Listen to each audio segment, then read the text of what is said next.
दर्शकों, जो फॉर्मूले आज लैब में खोजे जा रहे हैं, क्या उनकी झलक हजारों साल पहले हमें मिल चुकी थी?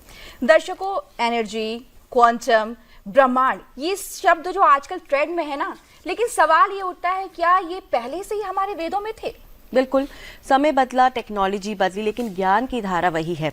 और आज हमारे टेक ट्रेंड सेगमेंट में हम बात करेंगे वैदिक साइंस और मॉडर्न फिजिक्स के बारे में, जिस पर जानकारी साझा करने के लिए आज हमारे साथ है एक खास मेहमान जिनका नाम है आचार्य अग्निव्रत जी, स्कॉलर ऑफ वैदिक फिजिक्स। आप एक ऑथर भी हैं और आपने वैदिक साइंस और मॉडर्न फिजिक्स के अद्भुत संगम पर कई सारी किताबें भी लिखी हैं।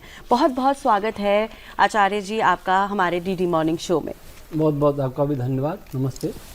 स्वागत सर। और सबसे पहले सवाल हमारा ये है कि आचार्य जी, आप वैदिक और आधुनिक भौतिकी के सेतु के रूप में कैसे काम कर रहे हैं? इस यात्रा की शुरुआत कैसे हुई?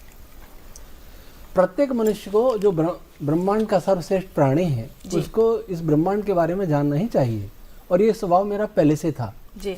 इसलिए मैंने भारत के बहुत बड़े वैज्ञानिकों से, साइंटिस्टों से चर्चा की इस ब्रह्मांड के विषय में।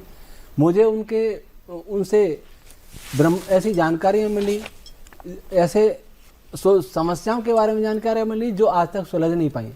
इनको सुलझाने के लिए मैं वैदिक साइंस की ओर गया और वेदों और ब्राह्मण ग्रंथों का स्वयं ही अध्ययन किया जी।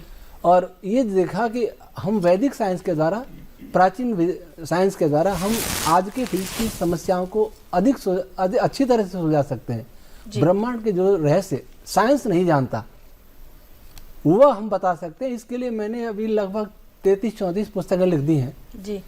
इसमें 7,500 वर्ष पुराना ऐत्रेय ब्राह्मण, जो ऋग्वेद का ब्राह्मण है जी, उसका उसका साइंटिफिक भाष्य पहली बार विश्व में हमने किया है। 2800 पृष्ठ का है और 20 देशों में चला गया। बहुत बड़ा है। एक दूसरा 5,500 वर्ष पुराना ग्रंथ है निरुक्त, महर्षि व्यास का लिखा हुआ। इसका भी साइंटिफिक भाष्य विश्व में पहली बार हमने किया है। ये दोनों ही वेदों को समझने के लिए। तो इनको समझ करके मैं ये विश्वास करता हूँ कि आधुनिक साइंस की बहुत सारी समस्याएं सुलझ सकती हैं। हम साइंस को बहुत सहायता कर सकते हैं, विशेषकर थियोरेटिकल फिजिक्स को।